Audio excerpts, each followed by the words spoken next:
एक साथ मैं आपको आंसर राइटिंग की 50 चीजें बता दूंगा ना, तो आपको समझ में ही नहीं आएगा कि ये चीज है ना मतलब कि क्या बता रहे हैं और क्यों बता रहे हैं, उसका यूटिलाइज कैसे करना है। मैं आपको बताऊं कि मुथैया मुरलीधरन को ना मतलब कि कैसे खेलना है। मैं बताऊं कि आपको ना मतलब कि कवर की तरफ मतलब वो लेना है, सॉफ्ट हैंड से बैट को पकड़ना है, फ्रंट फुट को ना मतलब ये करना है, तो आप समझ नहीं पाओगे यार सर क्या बात कर रहे हो आप, ऐसे कैसे खेला जाएगा। लेकिन है ना एक बॉल को मैं आपको खेल के दिखाऊं कि भाई इस तरीके से खेला जाएगा, तो आप उसको समझ सकते हो। कुछ बच्चे है ना मतलब इंट्रोडक्शन में ये गलती कर देते हैं और मतलब उन्हें पता नहीं होता है कि इंट्रोडक्शन में ये चीज नहीं करनी है। तो आज अपना क्या है 5 डोंट्स फॉर द इंट्रोडक्शन, ठीक है।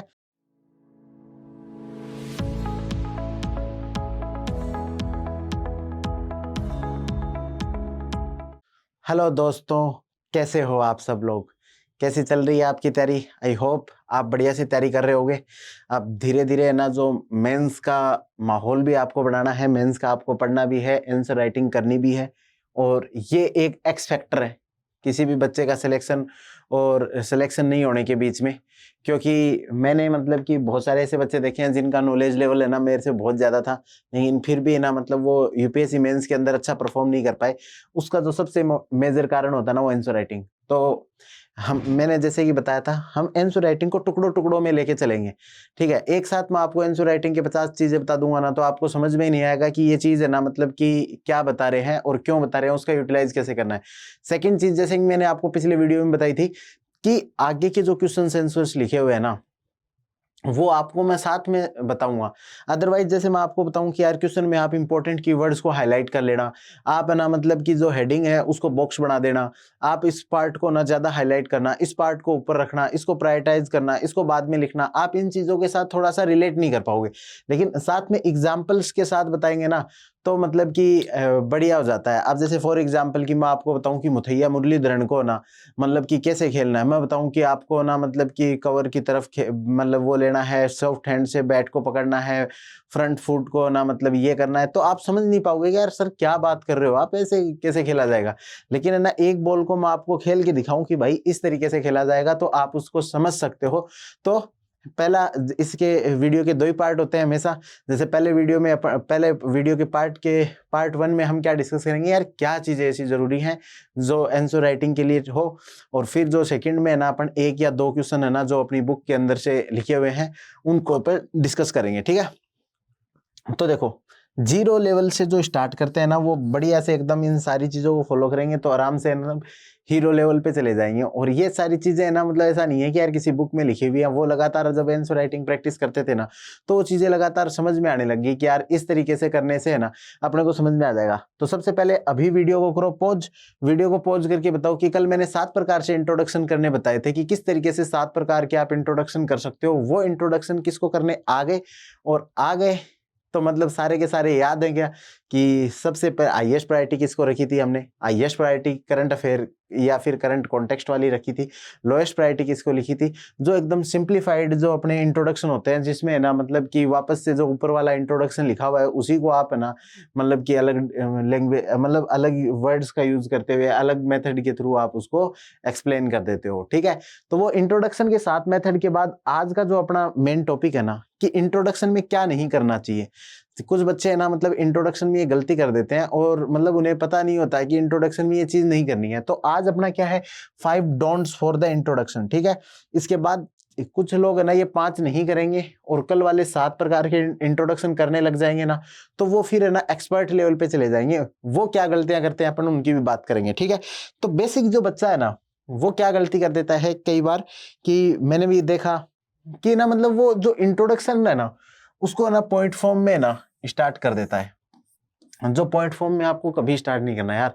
इंट्रोडक्शन आपका वो जो 2.5-3 लाइन का एक पैराग्राफ है ना उसी से स्टार्ट करो। और आप है ना मतलब कि पॉइंट फॉर्म में ना मतलब आप बॉडी वाला पार्ट लिख सकते हो लेकिन इंट्रोडक्शन वाला पार्ट नहीं लिख सकते। एक है ना मतलब कोई कुछ बच्चे होते हैं जो साइंस बैकग्राउंड से या जो टू द पॉइंट लिखते हैं तो उनके लिए बहुत ही बड़ा ये है, डोंट इग्नोर इंट्रोडक्शन। इंट्रोडक्शन को कभी इग्नोर नहीं करना चाहिए। एक लाइन का भी लिख दो, मतलब here are the following tips या here are the following step that can we can follow that, तो उस प्रकार का एक लाइन कुछ भी लिख दो लेकिन लिखना जरूर है।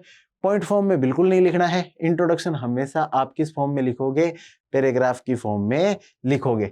उसके बाद नो डायग्राम, इंट्रोडक्शन के अंदर है ना डायग्राम नहीं बनाना। इंट्रोडक्शन आपका एकदम क्लियर कट ये दिखे, बॉडी वाला जो पार्ट है या फिर वो पार्ट है जिससे आप ना इंट्रोडक्शन को और बॉडी को ना मतलब एक दूसरे के साथ कनेक्ट कर रहे हो, ऑर्गेनिक डेवलपमेंट कर रहे हो, वहां पे आप माइक्रो डायग्राम बना दो ना तो ठीक है, लेकिन कोई भी डायग्राम है ना कभी नहीं बनाना। पहला क्या था, पॉइंट फॉर्म में नहीं लिखना, दूसरा क्या है, डायग्राम नहीं बनाना, तीसरा ना 25-30 वर्ड से ज्यादा नहीं होना चाहिए। कई बच्चों का ना मैंने देखा कि भाई तुम्हारा क्या सिस्टम चल रहा होता है, जैसे मानो ये पेज है, उस पेज में ना मतलब ऐसे इतना यहां तक का इंट्रो लिख दिया, अब क्वेश्चन मतलब कि स्टार्ट कर रहे हैं।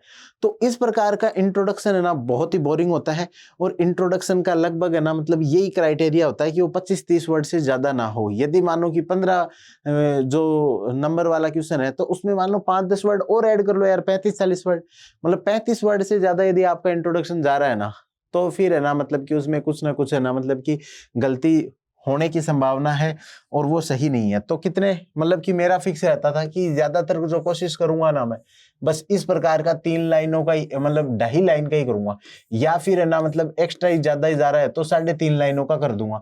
तो ये क्या है, 25-30 वर्ड से ज्यादा आपको इंट्रोडक्शन नहीं करना। तीसरा है एक्सट्रीम इंट्रोडक्शन बिल्कुल नहीं करने होते। एक्सट्रीम इंट्रोडक्शन क्या होता है, जैसे कि आपसे पूछते हैं कि मतलब इस बार जो 9th और 10th क्वेश्चन आए थे GS1 के अंदर, कि 9th क्वेश्चन शायद वो मैरिज से रिलेटेड था कि मैरिज नाम की जो इंस्टीट्यूशन है वो अपनी मतलब कि सैक्रोसेंट नेचर है उसको मतलब लूज करती जा रही है कि कमेंट इस पे। तो ऐसा नहीं कि यस और फिर है ना मतलब कि लिख दिया कि हाँ अब मैरिज कोई भी काम की नहीं है, या नहीं मैरिज पे कोई भी इफेक्ट नहीं पड़ा। इस प्रकार का एक्सट्रीम इंट्रोडक्शन है ना किसी भी साइड में, चाहे पॉजिटिव साइड में चाहे नेगेटिव साइड में, एक्सट्रीम इंट्रोडक्शन आपको कभी भी नहीं करने होते। और हमेशा मतलब कि इंट्रोडक्शन एक सॉफ्ट आउटर लुक पे होता है, फिर आप धीरे धीरे बॉडी कंक्लूड करते हो। कुछ क्वेश्चनों में जहां पे आपको स्टैंड लेना होता है ना तो आप कंक्लूजन तक जाते जाते स्टैंड ले लो, लेकिन यदि आप फर्स्ट इंट्रोडक्शन में यदि आपने किसी भी प्रकार का एक्सट्रीम स्टैंड लिया ना तो वो आपके एक नेचर को दर्शाता है कि आप ना किसी भी चीज के पॉजिटिव नेगेटिव देखे बिना ही अपना डिसीजन देते हो। यदि कंक्लूजन में आप ना मानो कि किसी प्रकार का एक्सट्रीम स्टेटमेंट दे दिया, वहां भी नहीं देना चाहिए, लेकिन यदि वहां पे देते हो तो ऐसा लगता है कि हाँ भाई ने पॉजिटिव नेगेटिव सारे देखे उसके बाद है ना मतलब वो चीजें बोली। तीसरा जो 5वीं गलती है, कंफ्यूजिंग और नॉन रेलिवेंट है ना मतलब इंट्रोडक्शन है ना मतलब नहीं देना। जो सबसे पहले ना जब आंसर राइटिंग स्टार्ट करते हैं ना तो सबसे बड़ी जो प्रॉब्लम आती है ना ये आती है कि बच्चा ना मतलब कि जैसे पूछ रहा है कि उससे मतलब कि एग्रीकल्चर की प्रोडक्टिविटी लॉस होने का कारण है ना मतलब फार्मर बहुत सारे सुसाइड कर रहे हैं, अब इसके ऊपर इंट्रोडक्शन लिखना है तो भाई पता ही नहीं कुछ और ही लिखेगा, मतलब फेमाइन से रिलेटेड लिख देगा, 1960 के अंदर ये हुआ, ग्रीन रिवॉल्यूशन से रिलेटेड लिख देगा, इस तरीके से ना मतलब कि कुछ ना मतलब नॉन रेलिवेंट ना लिख देता है। कई बार क्या होता है ना कि वो बच्चा सोचता है कि कुछ यूनिक इंट्रोडक्शन लिखूं, और यूनिक इंट्रोडक्शन लिखने के चक्कर में ना वो एक कंफ्यूजिंग इंट्रोडक्शन लिख देता है जिसमें वो 3-4 बातों को एक दूसरे के साथ कनेक्ट करना चाहता है। इंट्रोडक्शन को सिंपल रखो। आपका इस प्रकार का कोई इनोवेटिव आइडिया है ना, उस इनोवेटिव आइडिया को आप है ना मतलब कि जिसमें आप 2-3 चीजों को एक साथ कॉम्प्लेक्स करके ऐड कर रहे हो ना, उस चीज को आप पॉइंट मतलब कि जब है ना मतलब आपके कंटेंट वाला पार्ट है, बॉडी वाला पार्ट है, उस टाइम पे आप है ना उनको ना चाहे वो कॉम्प्लेक्स पॉइंट को लिख सकते हो। क्योंकि यदि इंट्रोडक्शन आपका गलत हुआ ना तो एक ही इंट्रोडक्शन होता है, वो पूरा ही गलत हो गया। बॉडी वाले पार्ट में 10 पॉइंट लिख रहे हो, यदि एक पॉइंट है ना मतलब कि आपका कंफ्यूजिंग भी हुआ, एग्जामिनर को समझ में भी नहीं आया, तो ओवरऑल क्वेश्चन के ऊपर उतना इंपैक्ट नहीं पड़ता जितना मतलब कि आपका इंट्रोडक्शन गलत होने से होता है। तो 5 क्या क्या गलतियां नहीं करनी, एकदम वीडियो करो पॉज, लिखो। पहली गलती क्या नहीं करनी, पॉइंट फॉर्म में बिल्कुल नहीं लिखना। सेकंड क्या, डायग्राम नहीं बनाना। तीसरा, नॉट मोर देन 25 से 30 वर्ड। चौथा, एक्सट्रीम इंट्रोडक्शन बिल्कुल नहीं देने। पांचवा, कंफ्यूजिंग और नॉन रेलिवेंट ना आपको बिल्कुल इंट्रोडक्शन नहीं लिखने। और अब आप सोचोगे सर ये जो चीजें बताई हैं वो, अरे बिल्कुल जो आप क्वेश्चन बताएंगे तो उसके अंदर बताऊंगा कि ना क्या मतलब इंट्रोडक्शन होना चाहिए क्या नहीं होना चाहिए। एक बार जब है ना मतलब कि जब आप इंट्रोडक्शन बहुत अच्छा लिखने लग जाते हो ना तो फिर ये 4 एडवाइजेस मैं उन एक्सपर्ट्स को देना चाहूंगा जो मतलब कि बहुत टाइम से ना मतलब कि क्वेश्चन आंसर राइटिंग कर रहे हैं और उनको पता नहीं रहता कि यार वो कब इतना बढ़िया मतलब कि लिखने लग जाते हैं, लेकिन उनको फिर है ना मतलब रियलाइज नहीं होता। तो जब आपको लगे ना कि आप एक बेसिक लेवल से ऊपर बढ़ गए हो तो आप अपने इंट्रोडक्शन में 4 गलतियां देख सकते हो। अब भाई मतलब मुझे क्या पता होगा कि ये गलतियां, क्योंकि जब हम भी आंसर्स लिखते थे ना तो हम भी कभी इधर टिल्ट हो जाते थे कभी इधर हो जाते थे। बहुत सारे सीनियर से, बहुत सारे मतलब कि जो दोस्त थे उनसे ना इनपुट मिल मिल के ना ये चीज अपन ने सीखी है। तो पहला क्या है, don't overload it with facts. कई बार क्या होता है, जैसे कि मैंने कल आपको वो क्वेश्चन दिखाया था डेमोक्रेटिक वाला, जो मतलब कि जिसमें क्रिमिनल्स जो है पार्लियामेंट के अंदर वो जो क्रिमिनल एक्टिविटी वाले बढ़ रहे हैं, तो उसका एक वो दिखाया था। उसमें इंट्रोडक्शन में जैसे मैंने एक उसका एडीआर एसोसिएशन का ना मतलब मैंने नाम डाला था कि एडीआर एसोसिएशन ने ना मतलब इतना बताया कि 43% मतलब कि पार्लियामेंटियन हैं जिनके ऊपर किसी प्रकार का कोई केस चल रहा है। इस प्रकार का जो फैक्ट उनकी रिपोर्ट से डाला था, वो एक ही डाला। कई बार क्या करते हैं ना, अब उससे रिलेटेड आपको 2-3 कमिटी का भी नाम पता होगा, 2-4 रिपोर्ट का नाम पता होगा, फैक्ट्स, तो कई बार न जोश में आके आदमी सारे सारे फैक्ट्स है ना वो उसमें डाल देता है इंट्रोडक्शन में। ये मत करो, ठीक है। वो आप एक फैक्ट डालो, फिर भी आपको लगता है कि यार मेरे को नॉलेज है, मेरे को वो चीज एग्जामिनर को दिखानी है, तो जिस पार्ट में जैसे ये इंट्रो यहाँ पे खत्म हुआ, यहाँ से ना मतलब बॉडी स्टार्ट हो रही है ना, तो इस वाले जो पैराग्राफ या इस वाली जगह पे आप कोई माइक्रो डायग्राम बना के ना अदर फैक्ट्स अबाउट द मतलब कि कोई भी, जैसे कि मानो मानसून से रिलेटेड कोई क्वेश्चन आ गया तो other fact about the monsoon, और फिर इस तरीके से डाल दो आप, ठीक है। तो कभी भी ना मतलब कि इंट्रोडक्शन को बहुत ज्यादा ओवरलोड मत करो, बहुत ज्यादा सिंपल रखने की कोशिश करोगे ना, उतना ही ज्यादा आपकी ना स्मूथ लैंडिंग मतलब होगी। जैसे मतलब अपन बाइक चलाते हैं, गाड़ी चलाते हैं ना, तो पहले नंबर 1 गियर से डालते हुए निकले, एक साथ ऐसा नहीं कि 5वें 6ठे गियर में आप उठाओ। फिर not having the clear demarcation between introduction and body. कई कॉपी आपको ना मैं मतलब कि बच्चों की कोई कॉपी दिखा सकता हूँ जिसके अंदर है ना मतलब उनका पता ही नहीं चलता कि इंट्रोडक्शन कहाँ था, बॉडी कहाँ थी, लेकिन आपका क्लियर डिमार्केशन होना चाहिए। ये पॉइंट है ना ध्यान रखना, जब मैं आपको क्वेश्चन दिखाऊंगा ना आगे कि ये मेरा क्वेश्चन लिखा हुआ है और इसमें देखो कि ना वो डिमार्केशन किस तरीके से क्लियर दिख रहा है।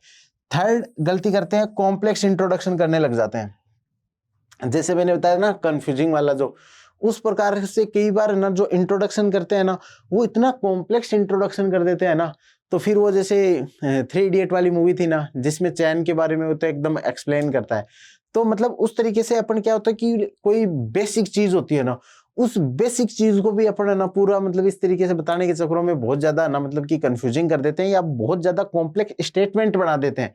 जैसे मतलब मानो कि इंट्रोडक्शन के अंदर आप ना मान के चलो 2 सिंपल सेंटेंस यदि आप पूरे लिखो तो 2 या 3 सिंपल सेंटेंस के अंदर आपका इंट्रोडक्शन पूरा हो जाए।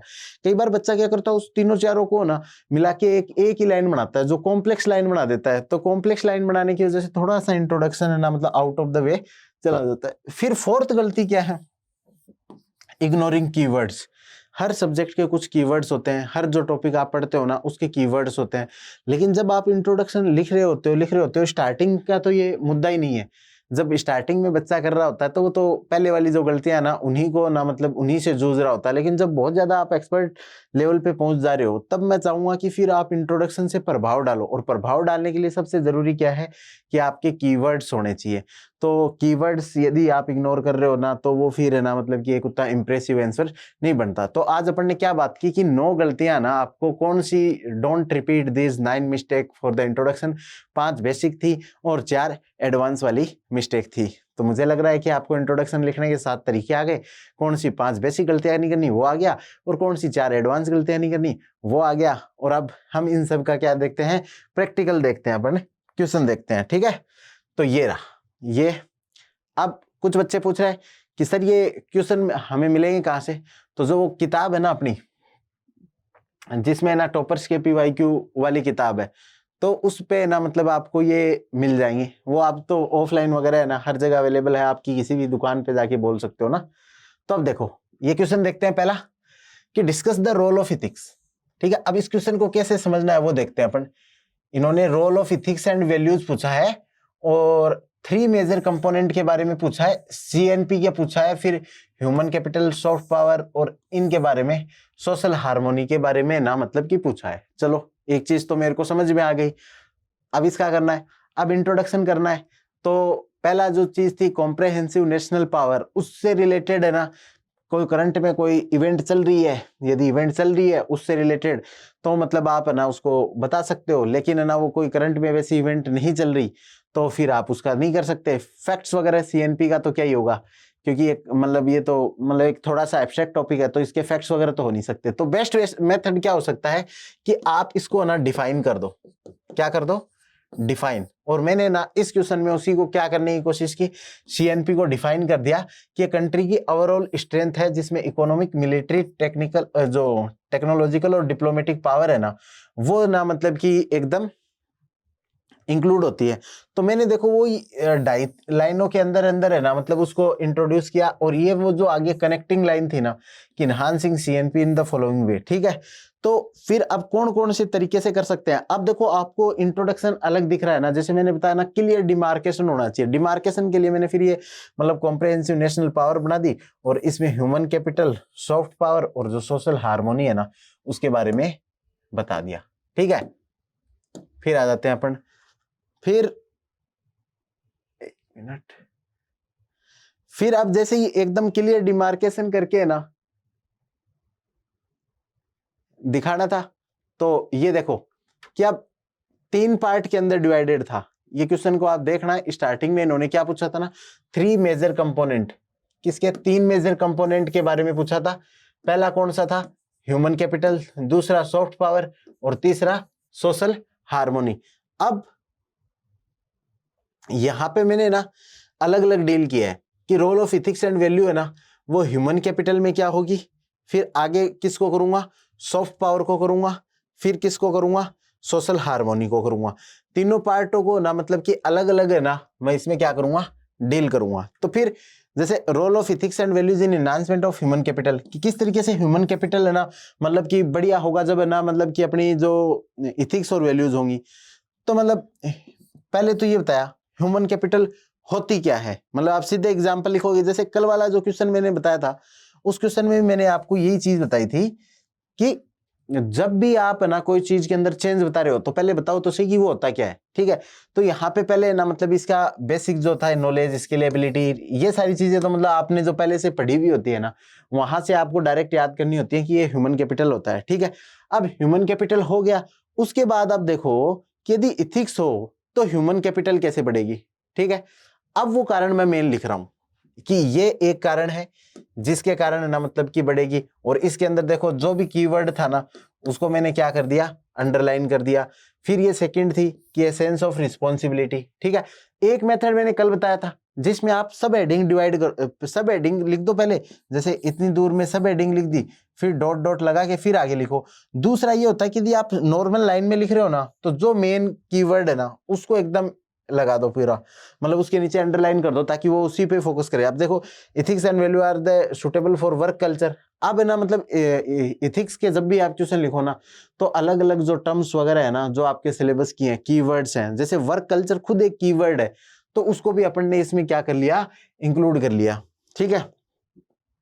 अब इथिक्स में जैसे हमेशा बोलते हैं कि आपको मतलब कि एग्जाम्पल तो ना देने होते हैं, तो ये देखो मैंने इसमें अलग से एग्जाम्पल लिखा, और इसमें मैनेजमेंट एजुकेशन वालों को ना इथिक्स वगैरह मोरालिटी वगैरह पढ़ाया जाता है उसके बारे में बता दिया।